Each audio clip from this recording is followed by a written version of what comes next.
Apocalipsis capítulo 19, dice la bendita palabra del Señor.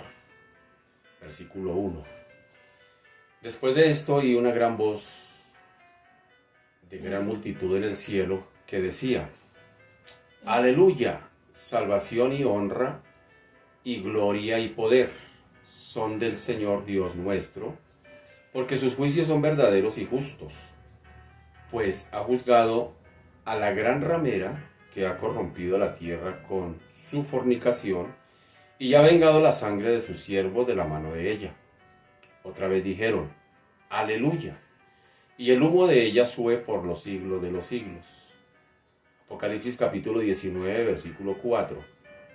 Y los 24 ancianos y los 4 seres vivientes se postraron en tierra y adoraron a Dios, que estaba sentado en el trono, y decían: Amén, aleluya.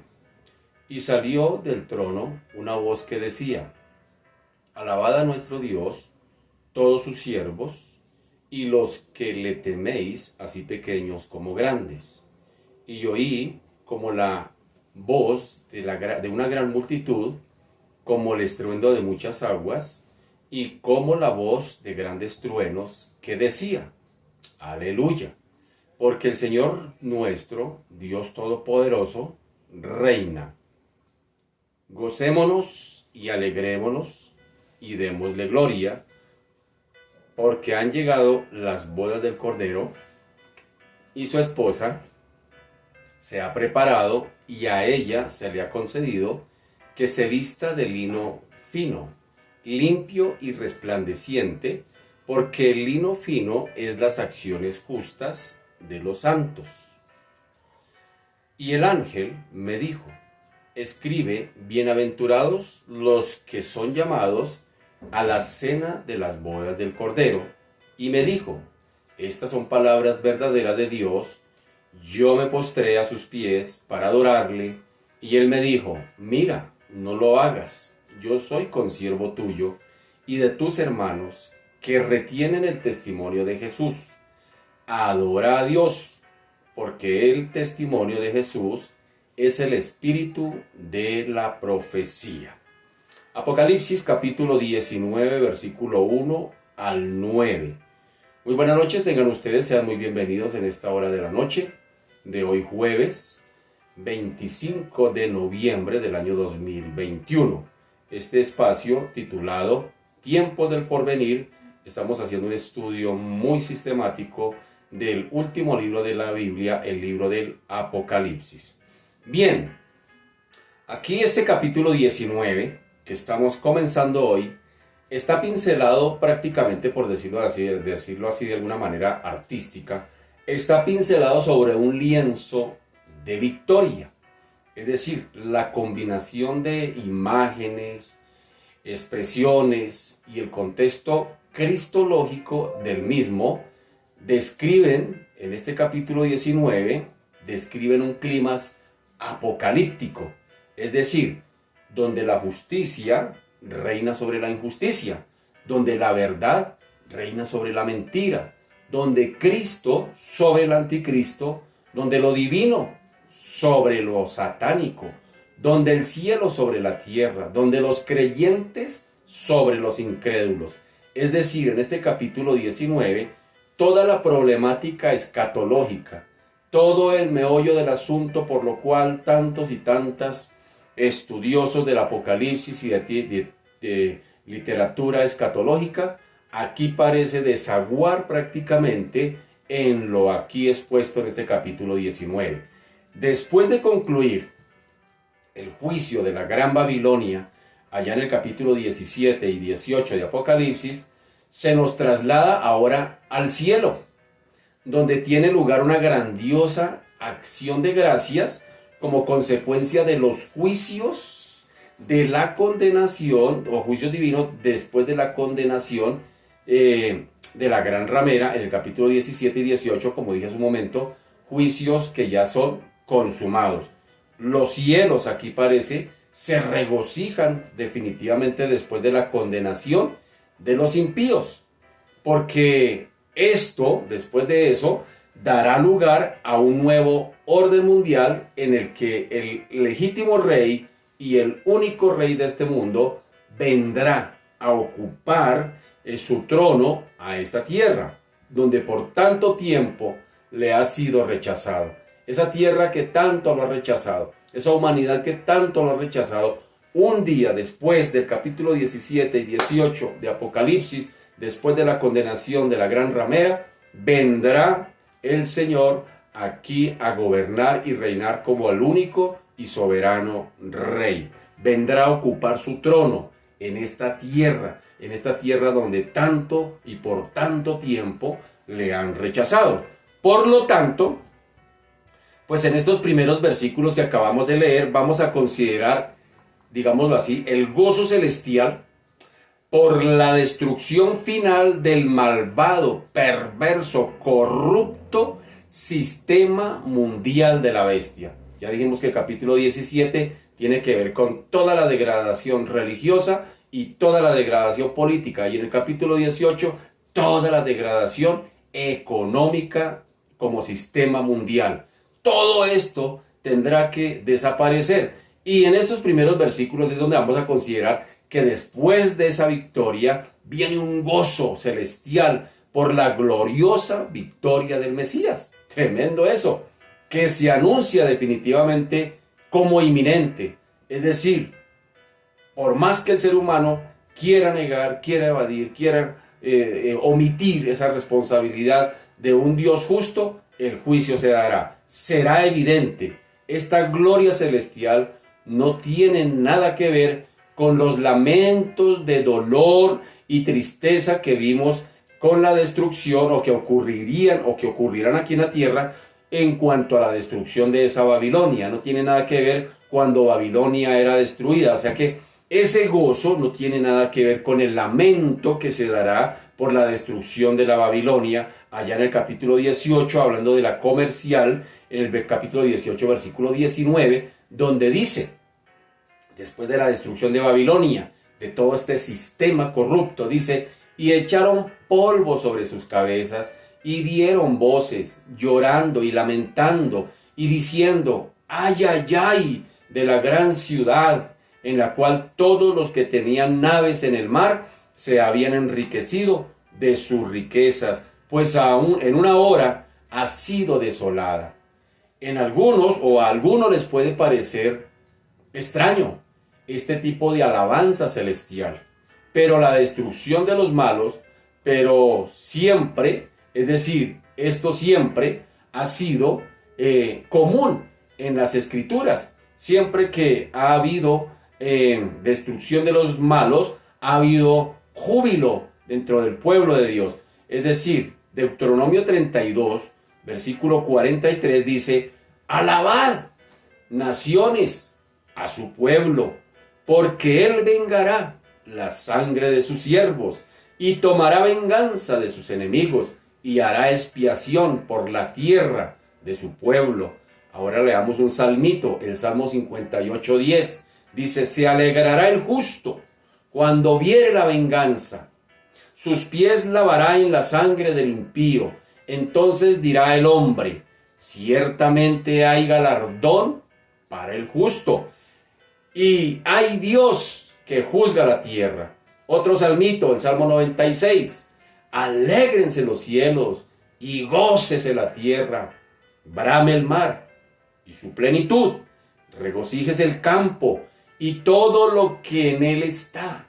Entonces todos los árboles del bosque rebosarán de contento delante de Jehová que vino, porque vino a juzgar la tierra, juzgará al mundo con justicia y los pueblos con verdad. En la literatura bíblica se conoce como imprecatorio, el querer, el deseo de venganza sobre los enemigos. Pero aquí, el gozo, ¿cómo puede ser de otro modo aquí, cuando esa Babilonia, la grande, como dice el texto, la madre de las rameras y de las abominaciones de la tierra, era prácticamente un foco de infección para el mundo entero y promotora de todas las persecuciones y de todas las muertes de los cristianos? ¿Cómo no va a haber gozo cuando se vea la victoria de Cristo el Rey derrotando a todos sus enemigos? ¿Cómo no va a haber gozo? ¿Cómo no va a haber júbilo si por tanto tiempo esta Babilonia ha infectado toda la creación del Señor? No olvidemos que esta explosión de alabanza que resuena aquí en el cielo es respuesta a los juicios de Dios sobre Babilonia. Allí se terminó con una sociedad, óigame bien, con una sociedad cuyos valores estaban en manifiesta oposición contra Dios, abierta contra Dios. Y es lógico que en aquellos que comparten el placer por este mundo presente, por las cosas de este mundo, pues no entiendan la emoción que mueve a multitudes de seres celestiales, pues a adorar a Dios de este modo. No lo comprenden quienes comparten el sistema de este mundo. Por eso, inclusive hasta el día de hoy, a los cristianos se les llama locos, aleluyas, porque no entiende, la gente no entiende cuando hay gozo sobre las victorias que Dios trae a la vida de sus hijos. Ahora, hablemos un poquito de esas multitudes celestiales que adoran a Dios precisamente por sus juicios contra esta Babilonia. Apocalipsis 19, en el versículo 1 y 4 al 4 dice: después de esto oí una gran voz de gran multitud en el cielo, dice el apóstol Juan, que decía: aleluya, salvación y honra y gloria y poder son del Señor Dios nuestro, porque sus juicios son verdaderos y justos, pues ha juzgado a la gran ramera que ha corrompido a la tierra con su fornicación y ha vengado la sangre de sus siervos de la mano de ella. Otra vez dijeron: aleluya, y el humo de ella sube por los siglos de los siglos. Y los 24 ancianos y los 4 seres vivientes se postraron en tierra y adoraron a Dios, que estaba sentado en el trono, y decían: amén, aleluya. Y usted también diga ahí: aleluya, gloria a Dios. Así que Juan comienza utilizando aquí la expresión después de esto. Después de esto. Esta expresión procede del griego metatauta y se trata de una referencia al tiempo cronológico transcurrido tras la destrucción de Babilonia al final de la gran tribulación, al final de la semana 70 de Daniel, justo antes de que sea establecido el reino milenial de Cristo en la tierra, descrito por allá en el capítulo 20. Pues no se nos dice con exactitud quiénes forman esta gran multitud que adora en el cielo, pero es evidente, muy evidente, que forman un majestuoso e impresionante coro. Es decir, elevan sus voces a Dios con fuerza para adorar a Dios. Allá sí no van a estar como cuando estamos en los templos alabando al Señor, rascándonos la cabeza, bostezando, mirando el reloj. Allá va a ser con fuerza, con potencia, con mucho entusiasmo y con mucha ímpetu la adoración. Y allí también va a estar involucrado usted como iglesia, usted que ha creído en Cristo. ¡Qué tremendo por privilegio! ¡Qué tremendo! Así que en el capítulo anterior, es decir, el 18, vimos una exhortación al regocijo ante la consumación del juicio sobre Babilonia. ¿Se acuerda que al final del capítulo 18, en el versículo 20, hay una exhortación para irnos calentando? Dice: alégrate sobre ella, cielo, y vosotros santos, apóstoles y profetas, porque Dios os ha hecho justicia en ella. ¡Qué bendición! Y lo que encontramos ahora es la respuesta aquí en el capítulo 19 a esa invitación del capítulo 18. ¡Aleluya! Salvación y honra y gloria y poder son del Señor Dios nuestro. El cántico comienza con la expresión aleluya, que es la transcripción o transliteración de una expresión hebrea que significa alabad a Jah. Es decir, alabad a Jehová. ¿Qué significa aleluya? Eso, una expresión hebrea que significa alabad a Jehová. 14 veces encontramos esa expresión en los Salmos y 4 veces en el Nuevo Testamento, queriendo decir que esta palabra, alabad a Jehová o aleluya, la encontramos 18 veces en nuestras Biblias. Y es curioso que las únicas 4 veces en las que esta palabra aparece en el Nuevo Testamento se encuentran todas en este capítulo 19, en el que acabamos de leer. En el canto se atribuye a Dios 4 cosas: salvación, honra, gloria y poder. Y es muy lógico, porque todo lo que acaba de ocurrir es una ilustración perfecta de estas cosas. Primero, salvación, que tiene aquí que ver mayormente con su etapa final, cuando los santos serán glorificados en el reino de Dios. Hemos dicho en otros momentos que Apocalipsis es la consumación de la obra del Redentor. Pero segundo, encontramos honra. Apocalipsis 4:11 dice: Señor, digno eres de recibir la gloria y la honra y el poder. ¿Por qué? ¿Por qué? Porque tú creaste todas las cosas y por tu voluntad existen y fueron creadas. Casi por nada hay que honrar a Dios. Es el dueño de todo, hermano querido. Él tomará lo que por derecho le pertenece. Y tercero, encontramos aquí de gloria, porque estos juicios han manifestado la perfección del carácter divino de Dios. Y un cuarto elemento encontramos aquí en esta oración, que es poder, porque en ellos se evidencia la potencia, el dinamis divino. Así que la razón por la que se rinde esta alabanza es porque sus juicios son verdaderos y justos. Esa es la razón por la cual se le atributa alabanza allá en el cielo. Aunque el castigo puede parecer muy duro, muy merecido y justo, recordemos aquí los dos grandes crímenes por los cuales fueron juzgados. 2 razones. La primera, la corrupción de la tierra con las fornicaciones de la Gran Babilonia, y la segunda, los asesinatos de todos los cristianos. Dice en el versículo 2, pues ha juzgado a la gran ramera que ha corrompido a la tierra con su fornicación y ha vengado la sangre de sus siervos de la mano de ella.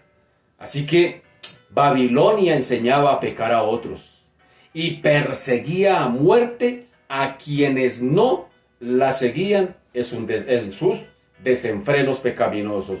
La alegría celestial era tan grande que otra vez dijeron aleluya, allá en el versículo 3.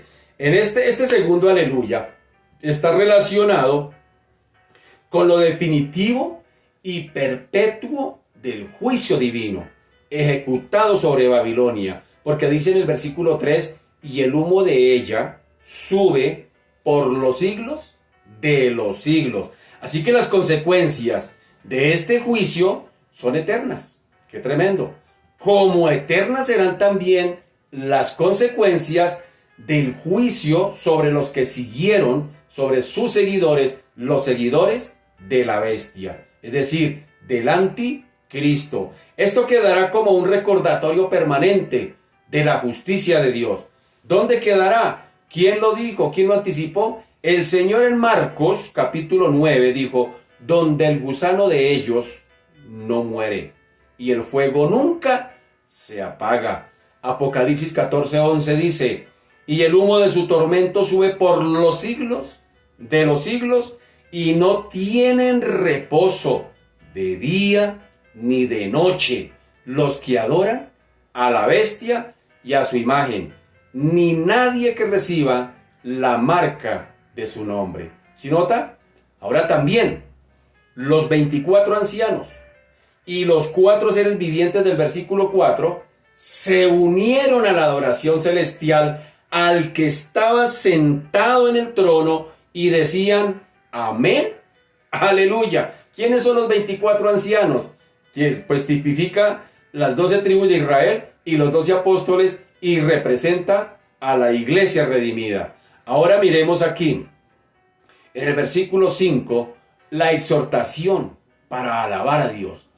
Versículo 5 dice, y salió del trono una voz que decía, alabad a nuestro Dios, todos sus siervos y los que le teméis, así pequeños como grandes. Y oí como la voz de una gran multitud, como el estruendo de muchas aguas, y como la voz de grandes truenos, que decía, aleluya, porque el Señor nuestro, Dios Todopoderoso, reina.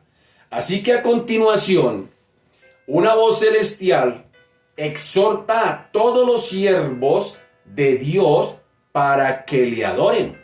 Todos por igual, dice, así pequeños como grandes, deben unirse en esa adoración.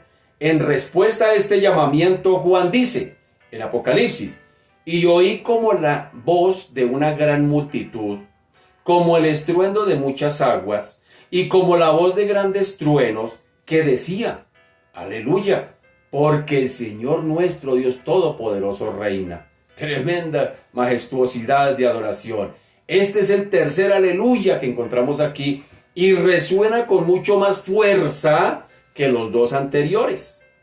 En este caso, la razón de alabanza no es la caída de Babilonia, sino que el Señor nuestro, Dios Todopoderoso, reina. Esa es la razón por la cual se adora con tanta fuerza allá después de la caída de Babilonia. No es tanto por la caída de Babilonia, es porque el Señor nuestro, Dios Todopoderoso, reina. Así que Él reina, el universo entero, óigame bien, el universo entero se tendrá que ver sometido a la voluntad del único Dios y legítimo Rey. Nada puede frustrar los planes de Dios, ni la incredulidad de los seres humanos, ni la apatía, ni la arrogancia de los reyes. Nada podrá frustrar los planes de Dios. Dios ya tiene una agenda y Dios la cumplirá en su kairos, en su tiempo propicio, la cumplirá. Independientemente de si el ser humano lo cree o no lo cree. Eso no lo va a frustrar al Señor, ni va a interrumpir lo que Él piensa hacer en este mundo. Nada puede frustrar sus planes. ¿Por qué? Porque Él es todopoderoso.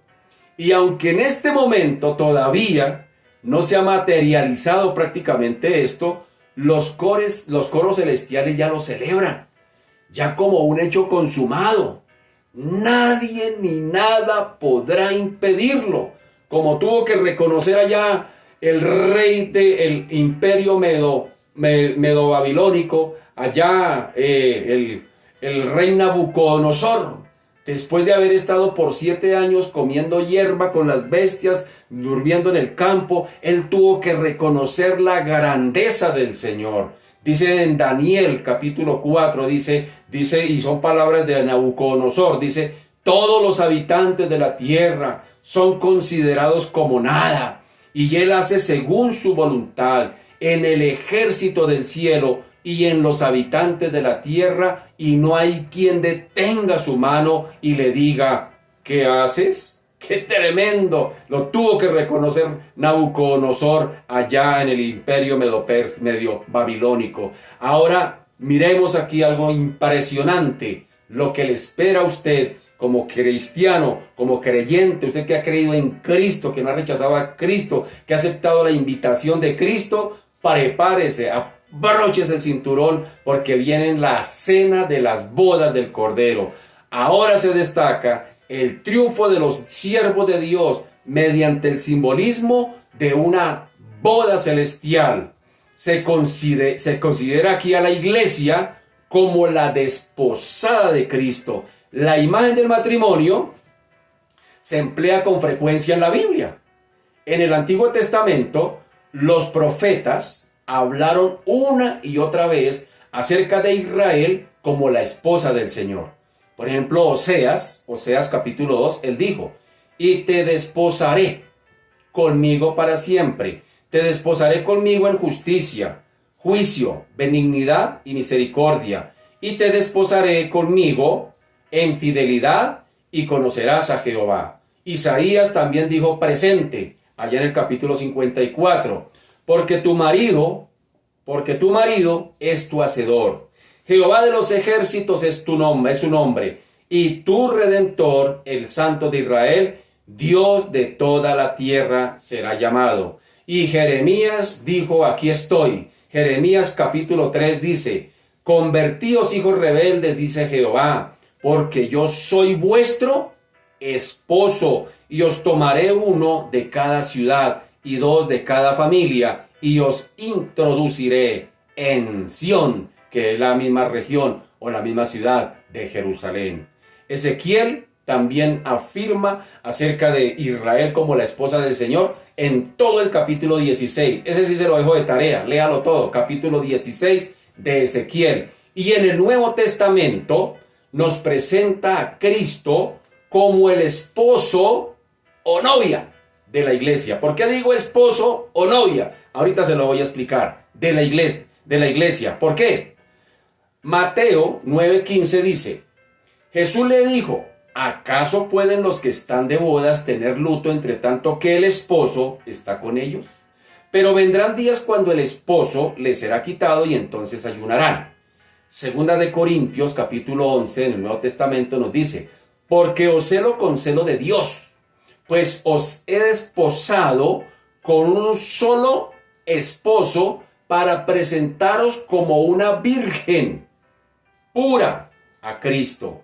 Así que sin lugar a duda, la imagen del matrimonio refleja perfectamente la relación, óigame bien, de Dios o que Dios quiere tener con su pueblo.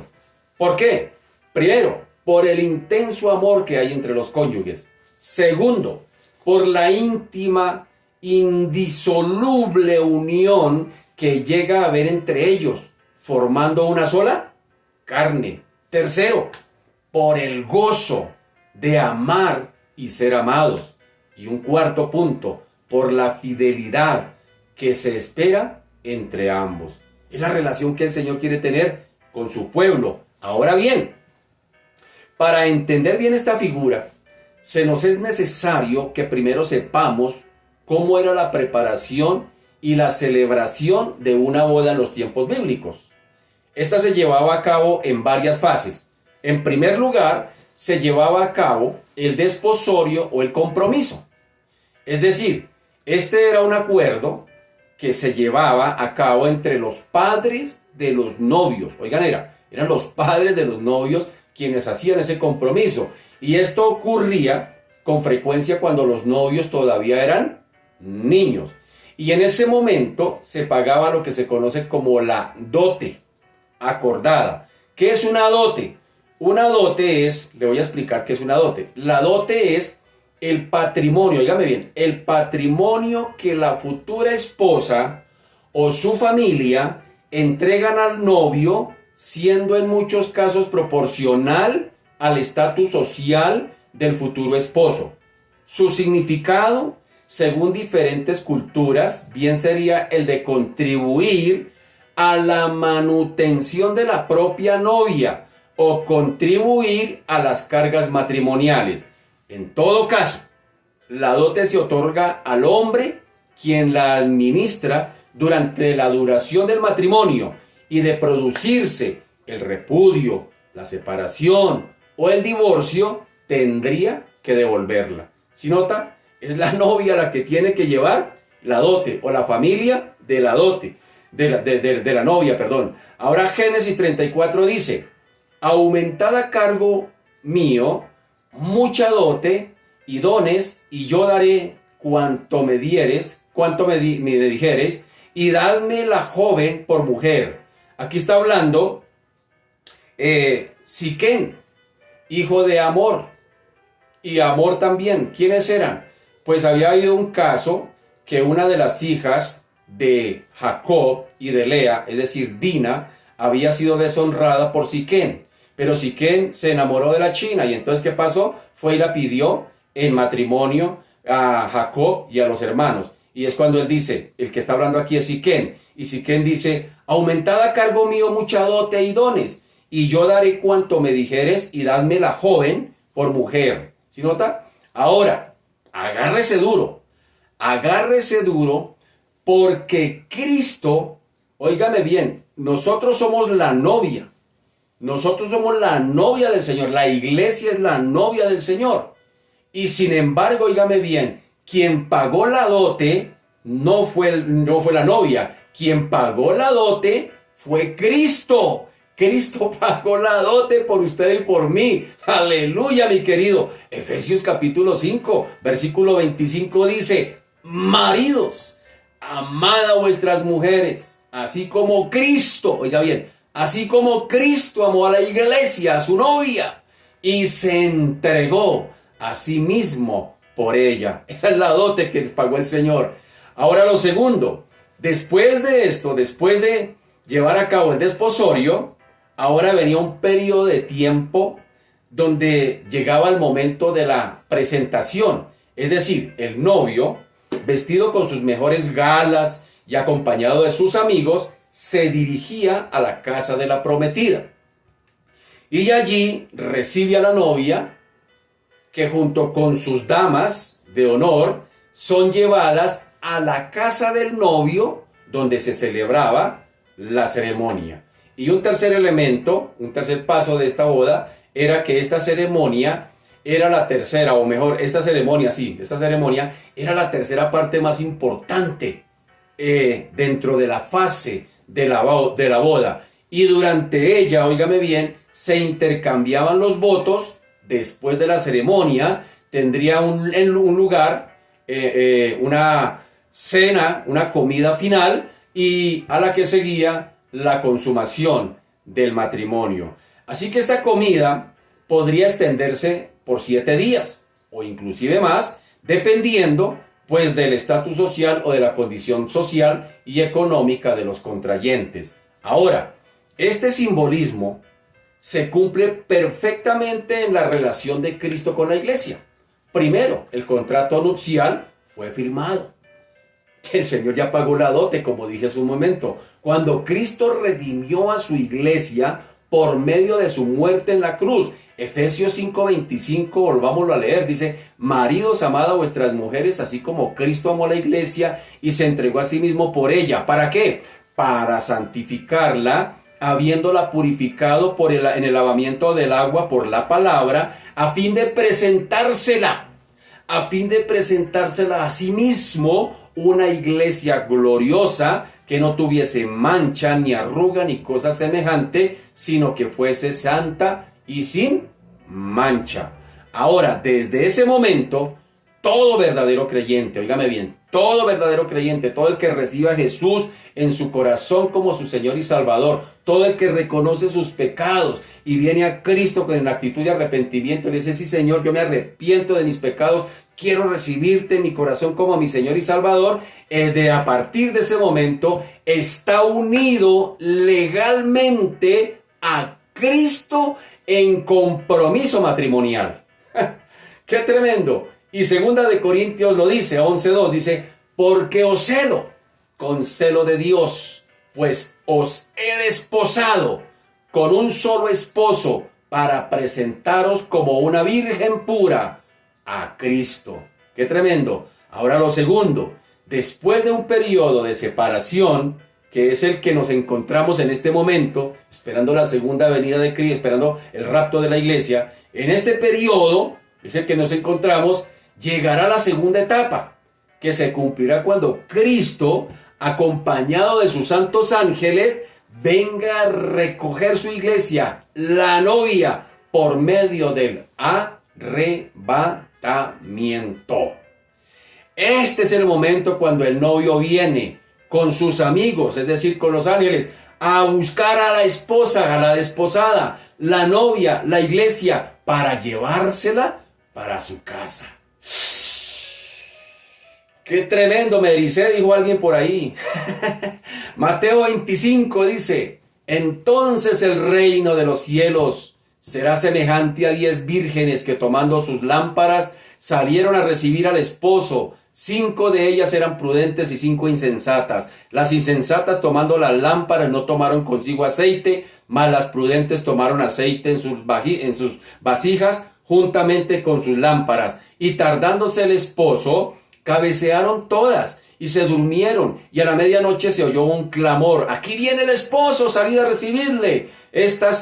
Entonces todas aquellas vírgenes se levantaron y arreglaron sus lámparas. Y las insensatas dijeron a las prudentes: dadnos de vuestro aceite, porque nuestras lámparas se apagan. Mas las prudentes respondieron diciendo: para que no nos falte a nosotras y a vosotras, id más bien a los que venden y comprad para vosotras mismas. Pero mientras ellas iban a comprar, vino el esposo, y las que estaban preparadas entraron con él a las bodas, y se cerró la puerta. Después vinieron también las otras vírgenes diciendo: Señor, ábrenos. Mas él respondiendo dijo: de cierto os digo que no os conozco. Velad pues, porque no sabéis el día ni la hora en que el Hijo del Hombre ha de venir. ¿Sí nota? El día del arrepentimiento es hoy. No es cuando espere que esté viejito para después ahí sí empezar a arrepentirme. El día del arrepentimiento es hoy. No sea que llegue el esposo por la novia y nos quedemos. Que Dios nos ayude. Y finalmente, después de la unión entre el esposo y la esposa, venía el banquete. Es decir, que en este caso no durará solo unos días, sino que se extenderá, óigame bien, por toda una eternidad. Ahora las bodas han llegado. Versículo 7 dice: gocémonos y alegrémonos y démosle gloria, porque han llegado las bodas del Cordero, y su esposa se ha preparado. Oigan eso, su esposa se ha preparado, y a ella se le ha concedido que se vista de lino fino, limpio y resplandeciente, porque el lino fino es las acciones justas de los santos. El centro de atención aquí no es la novia, sino el novio. Notemos que de nuevo Juan describe la imagen del Cordero. Dice: gocémonos y demos de gloria, porque han llegado las bodas del Cordero. No dijo las bodas de la iglesia, del Cordero. El centro no es la novia, el centro de atención es el Cordero. Con justa afirmación, el libro de Apocalipsis puede ser titulado el libro del Cordero. Podría ser titulado así, aunque en muchas ocasiones nos referimos a la iglesia como la novia. En el original griego no se lee ninfe, es decir, novia, sino gine, es decir, esposa, aunque todavía no estuviera unida a su esposo. ¿Me hago entender? Entonces, este fue el caso de José y de María. Mateo 1, 18, 20 dice: el nacimiento de Jesucristo fue así. Estando desposada María, su madre, con José, antes de que se juntasen, se halló que había concebido del Espíritu Santo.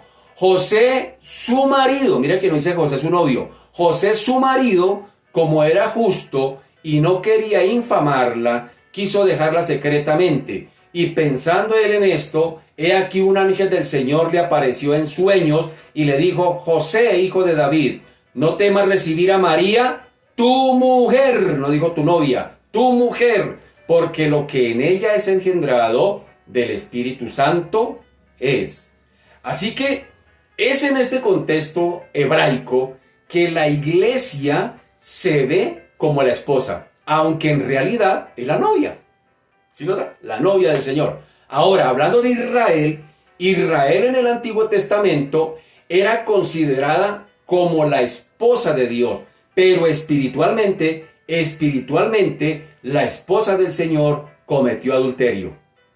Está en Jeremías 3, capítulo 3, versículo 1 al 18. Tarea: lea Jeremías capítulo 3, lea Oseas capítulo 2. Tarea, léalo. Y ahí habla de la infidelidad de la esposa, que es el pueblo de Israel, con el Señor, con su marido. Ahorita el Señor, o ellas, mejor, está, digámoslo así, en el buen sentido de la palabra, divorciada del Señor. Pero llegará un día que la esposa Israel volverá arrepentida donde su marido, y el marido la recibirá con los brazos abiertos, hablando del pueblo de Israel, allá que prácticamente al final de la gran tribulación.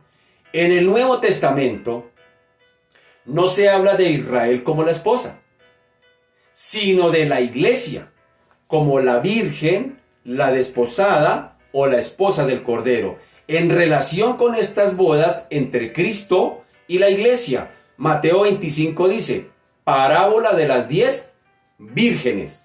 Ahora, Juan 3:29 dice, el que tiene la esposa es el esposo, mas el amigo del esposo que está a su lado y le oye, se goza grandemente de la voz del esposo. Así pues, mi gozo está cumplido.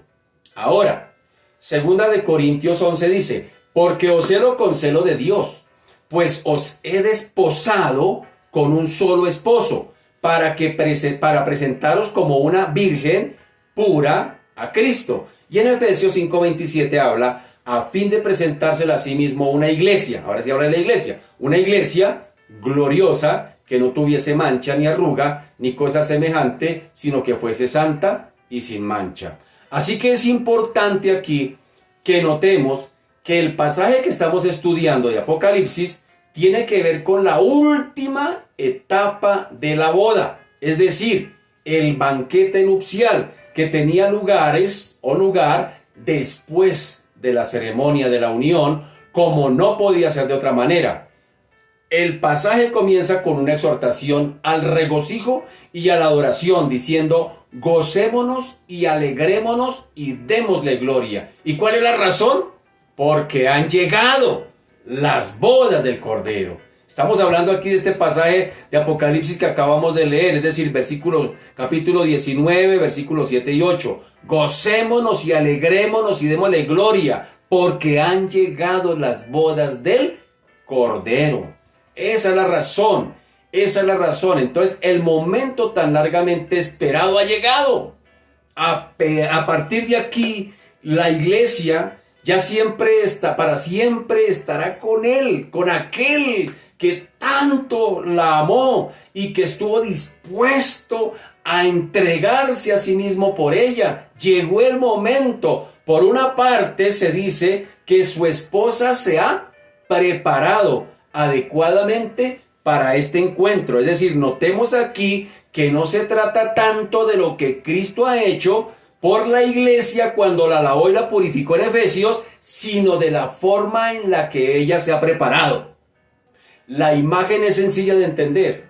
Una novia que planifica su boda, pues lógico, prepara el vestido, dedica tiempo para buscar el mejor vestido, un vestido que le agrade al novio.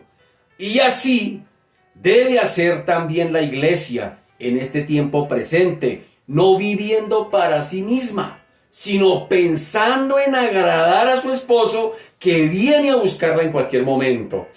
¡Qué tremendo! Pero por otro lado, la esposa manifiesta también una hermosura que se le ha concedido, dice el texto, se le ha concedido. Esto sugiere un acto de la gracia de Dios. Tiene que ver con el perdón de sus pecados y la glorificación en la iglesia de la imagen de Cristo. ¿Sí nota? ¡Qué tremendo! Así que estos regalos que le son otorgados a la novia como resultado de la obra del Cordero en la cruz a su favor, la forma en la que se ha preparado y lo que se le ha concedido.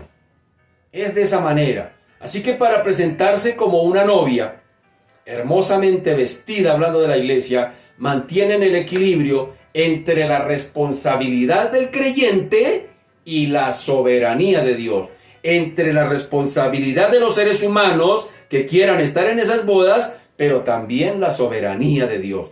Así que el resultado es que ella aparece vestida de lino fino, limpio y resplandeciente, sencilla pero hermosa. Nada que ver con el exagerado atavío de la gran ramera, la Babilonia, que nos habla capítulo 17, versículo 4, donde dice a la mujer, y la mujer estaba vestida de púrpura y escarlata y adornada de oro, de piedras preciosas y de perlas, y tenía en la mano un cáliz de oro, pero que lleno de las abominaciones y de la inmundicia de su fornicación.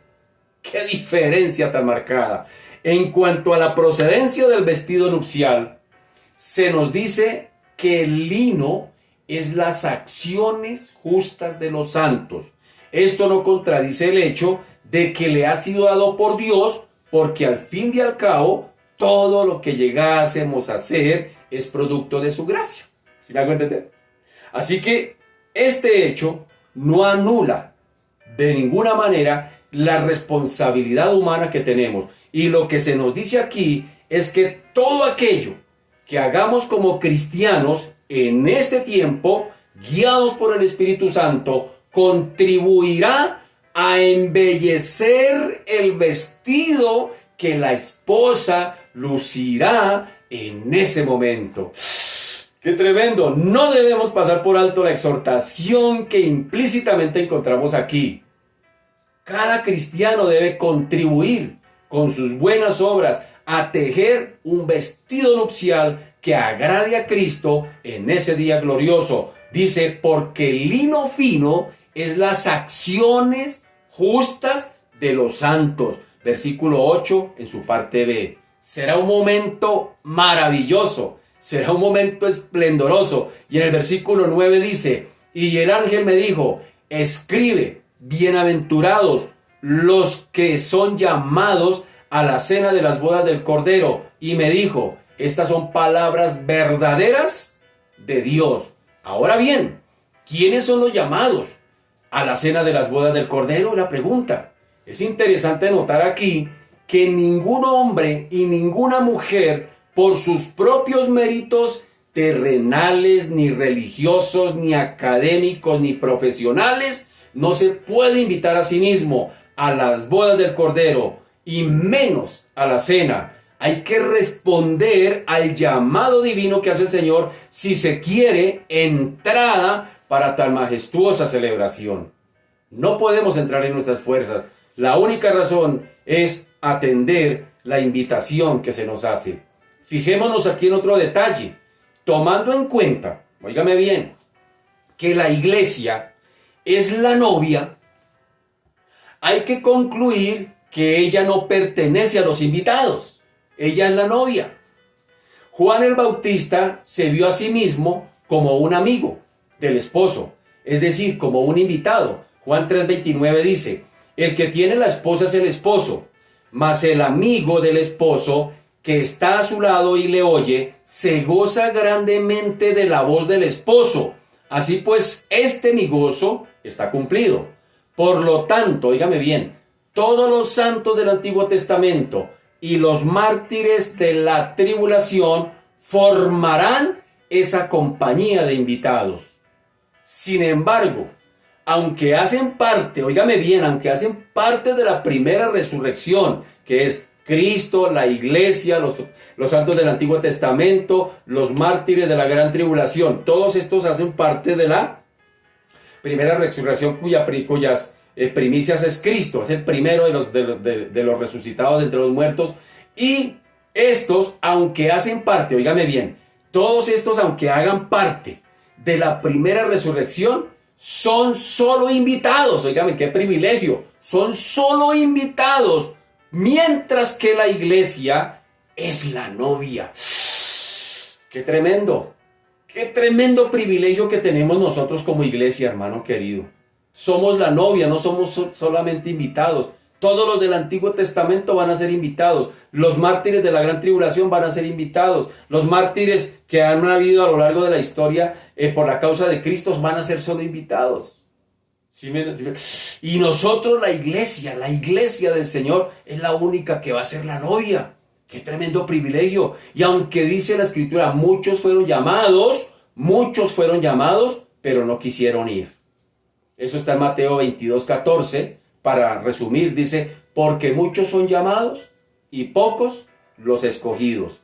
Una promesa tan grande y maravillosa resulta muy difícil de creer, muy difícil de creer. Y quizá por esta razón es que se agrega un solemne énfasis allá al final del versículo, cuando dice: estas son palabras verdaderas de Dios. El deseo de Dios con esta promesa es animar a los creyentes en este tiempo presente, cuando quizá tienen que sufrir periodos de persecución y sufrimiento. Hemos dicho que Apocalipsis es el libro que trae más esperanza. No puede haber duda. Lo que Juan había oído eran palabras reveladas por Dios mismo y por lo tanto totalmente fiables. Ahora, esta cena no se debe entender como una actividad literal, como alusivo a un estado, o mejor, como alusivo a estar comiendo y bebiendo. No está hablando de eso. Este lenguaje apocalíptico se debe más bien sobreentender como un estado de comunión y celebración permanente.